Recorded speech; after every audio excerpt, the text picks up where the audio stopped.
So I like the show. I actually watched Blackish and I watched Black I AF. watched the other one, Black AF. Black AF, which was on Netflix.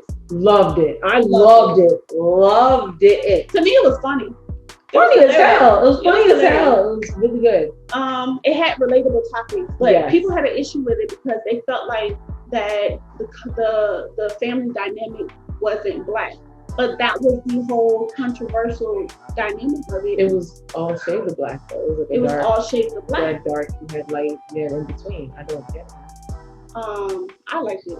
I loved it. I don't know. But then how could then you you not have the show Blackish, and then you have Mixed-ish. Mixed-ish. So I don't get it. How could you not like Black AF for that? The Blackish also had a dark husband and a light-skinned mother. So and the mother and she was mixed. Yeah. So how could you? People love Blackish and not like Black AF. They were the same family type, the same creators. Actually, the producer was the man in Black AF. He produced Blackish. Right. So that was after his own family. That was Rainbow. mostly the Black AF was mostly about his family, and because his family wasn't black, like they didn't. To me, well, not to me, but to other people, they didn't represent like black stereotypes. People put black people in a box. Oh, where's the ghetto-ness that was behind it? They wasn't ghetto enough. But the guy in Black AF, his family is role modeled in Blackish. His wife is named Rainbow. That's who Tracy Ellis Ross was named after the Black AF. The man who is the main character in Black AF. Yeah. Him and his wife have the same name as the people in Blackish because the Blackish show is off of his family. Right. His wife is named Rainbow and she's a doctor. And he's a producer, just like how the guy was Anthony from Blackish. So he modeled them off of his own family. Black AF was different. It wasn't his own family. Blackish was his family. So I don't get how people, but people got a problem with everything because they don't consider Caribbean people black either. So let's get into all that. All right. Well, then on that note, welcome back to another episode of So Problematic. This is your girl Cece, and we about to get into this Blackish because it's true. And you know what? I can't stand the fact that, like, okay, me, I wasn't raised in the hood. I wasn't raised in the ghetto. I wasn't raised fighting all my life to survive. Okay, my dad was, and he didn't want that for me and my brothers. My mom was raised very, she was the only person on her block with a 2-story house and a big pool in the backyard. Right. So she wanted to give us that life. And I feel like when I go around certain black people, they look at me like, oh, you ain't hood. You ain't this. Black is not condensed to how you were raised, hood or high class or middle class or upper class. You're black. Well, guess what the white man sees or any man sees? Because either way, they see you as black. So for me, it's annoying. But you know that in that sense, majority who was raised in certain particular neighborhoods are gonna look at someone like you and just be like, what they call you, Oreo. So because I technically was raised in the hood, but I wasn't able to do a lot of the things outside with the hood environment, as you say. So it's kind of like, was I blackish enough? Was I black enough? Was I not black enough? Yeah. Like, what is being black enough? Yeah, what does that mean? I've heard it. You don't look like the average black girl. You don't act like it because of how I talk, how I carry myself. And I got a lot of times if I went to like a swap shop, they'd be like, you ain't from here. And I'm like, why? Like, you don't look hard. Like, you don't look like you had a hard life. And what I'm like, that even mean? Girl! And I'm looking like, of course I didn't. Because yes, I'm not gonna lie. My dad was an entrepreneur who made amazing money. I personally thought we were rich. I never knew we were middle class. My mom was an RN who, she was a nurse. She did all of that. Y'all met her. And so we lived very comfortably. I can say it. We lived very comfortably. I got my own car at 17, brand new Nissan Sentra. That I didn't even know how to drive my car. And I had a brand new car off the conveyor belt from the manufacturer. I couldn't even drive it. I didn't know that. My brother drove my car. My brother drove my car home because I didn't know how to drive it. I got a new car. But that's because my family made it their mission to have their kids. So basically, being more Black, meaning you had to see some type of struggle, and because you didn't see the struggle, you wasn't Black enough. Basically, like, I didn't struggle, so you can't be Black, and it was like, that's not what Black is. You didn't share a bedroom with 5 people, or you didn't share clothes or hand-me-downs. No, exactly. You know what I'm saying? Like, because you didn't experience that type of lifestyle where the neighbors did your house, did your hair, or babysit you. That, like, what? Went to a hair salon every time. Went into the mall and got my clothes. Hand me down where? But that's because that's how I'm not shooting it and saying, oh, that's horrible. You gotta be street smart to be Black. Yeah, that's not how I was raised. And you can't kill somebody and knock them down for how their parents chose to bring them up. Right. That's how their parents chose it, and I don't regret it. Because that's my parents felt like they didn't want me to go through. My dad was poor. Dropped out of middle school. And he didn't want his kid to experience that, which is understandable. Exactly. You want to get out of that. You want to create the lifestyle to say, why?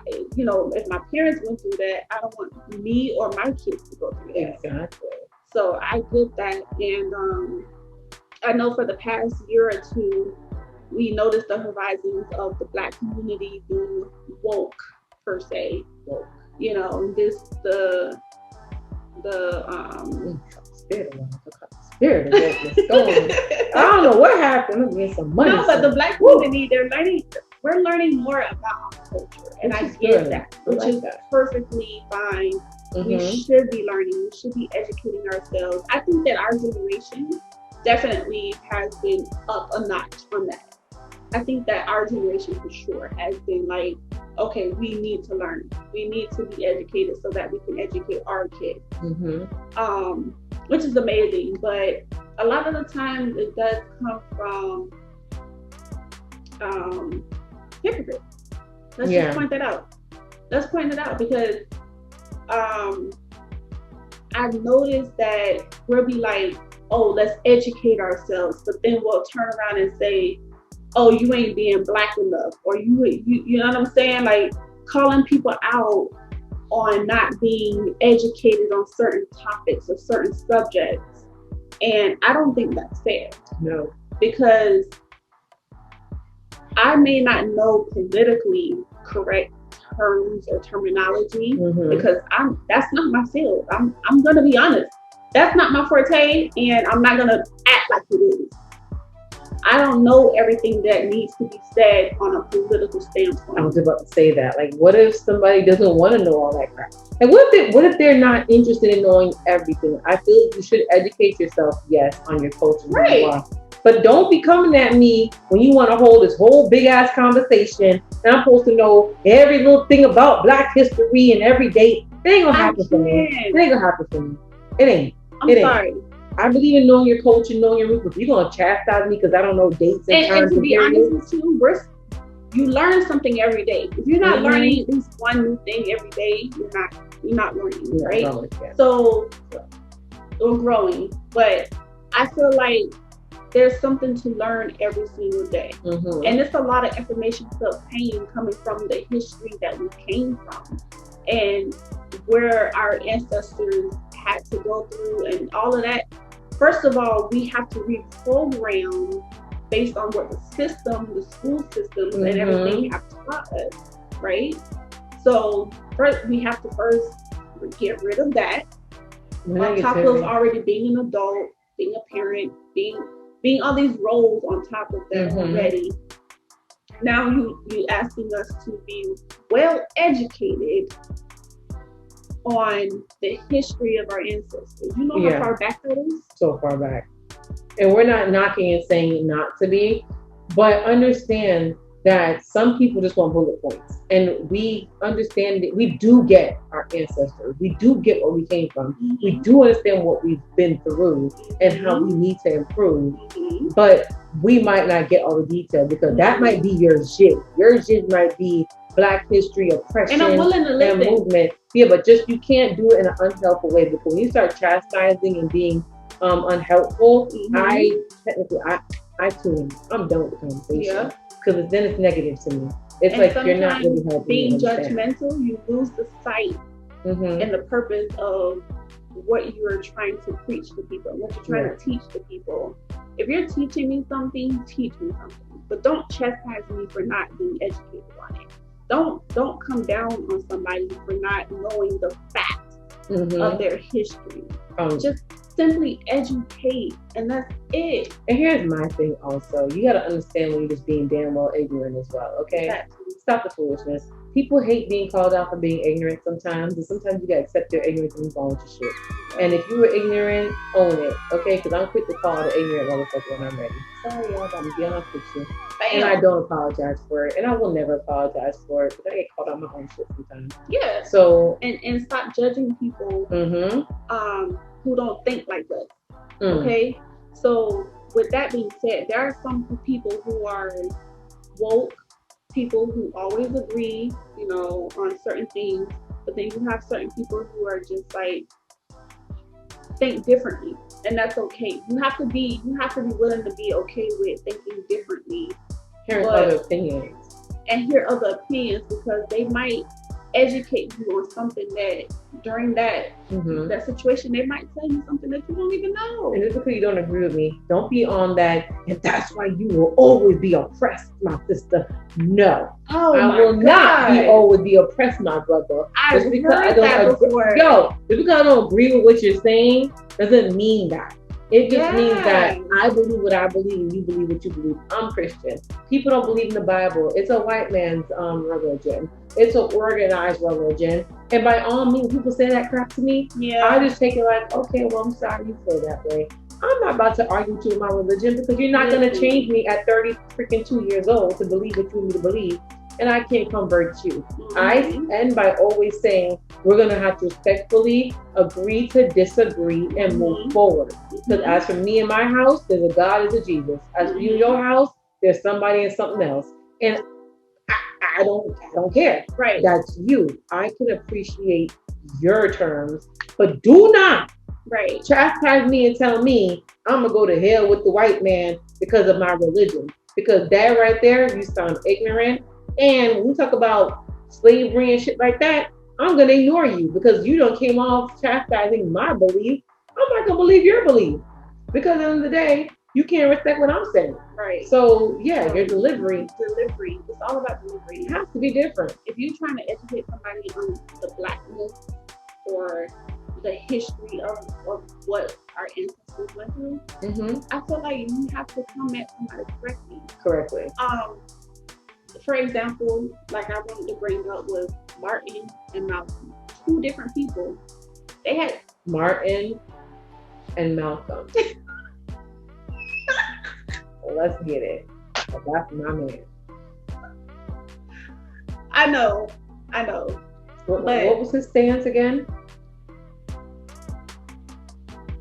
Always. I can't get over this. What is on your finger? It's like orange paint. It's like orange paint. It's the marker. Oh, okay. It's the marker. But yeah, so like for Martin and Malcolm, they had two different ways of handling the society that they were dealt, right? Peace over here, brother, and a little bit of war, and a little bit of war. But I feel like everybody has a Malcolm and a Martin in them. Because let's be honest, we were peacefully protesting at one point for this Black Lives Matter. And then people just started going buck wild crazy and start burning shit down. Because we started turning into Malcolm X. Technically, that wasn't us. Well, yeah, in some cases. I won't say it was completely not us. I mean, we had our little moments, but majority of the time it wasn't us. We right. But but like I just feel like, my notes. Okay, so so my thing is it's okay to be woke, and I think that it's important to educate ourselves and other people on Black history, what it means to be Black. And it's important because our children must carry on the legacy of what it is that we have endured and what we need to fix to move forward. What we're saying is that we always treat it so problematic. We do not chastise, we don't condemn. What we do is we educate, we don't do cancel culture. Mm-hmm. We say, all right, we're going to pray for you, or we have an open mind. Cancel culture stuff? I don't get it. I don't do it. Trust me, I might not with you, but I'm going to cancel you. Right. I'm not going to cancel you. Yeah. I'm just going to go ahead and support from a distance. But to be honest, my whole thing is let's stop pretending like we all are already educated enough when we're not. All of us still have a lot to learn. Pretending like we don't have more growth to do. Each of us. And some more than others, which is understandable. I get it. But it's how you deliver. It's how you educate somebody on the history of our ancestors. Very true. Don't chastise nobody. It's not your place. No. You educate them. If you have the information, educate them. Maybe somebody just wasn't informed of certain things that you can probably inform them on, but it's just all about your delivery. I agree. You know what I'm saying? So I might sit here and I might feel like I know what I know, but then Jalissa could come and bring me some information and I just be like, oh, like really? Give me some books to read. Suggest something. Give out suggestions. And let's kill the mentality that somebody's not black or black Send me enough. videos. Let's be very clear on that. Who are you to sit here and say that somebody's not black enough? You don't, first of all, you don't know me personally to sit here and say that you don't know what I've been through to say that I'm not that. And let's tell you, it's the one drop effect, y'all. The time you got one piece of black in you, okay? Mm-hmm. Society doesn't care if you're white like CC or black professional like me. They don't care if you went to Howard University. They don't care if you went to what's the white one? The Spelman. What's the white one? Auburn University, where like the country. Listen, they don't care. Once you look black and you have the one black effect, you're black, sweetie. At the end of the day, your color is the problem to them. Your color. Not what raised you, where you were raised, or how you will always be a problem to them. No matter what shade you are.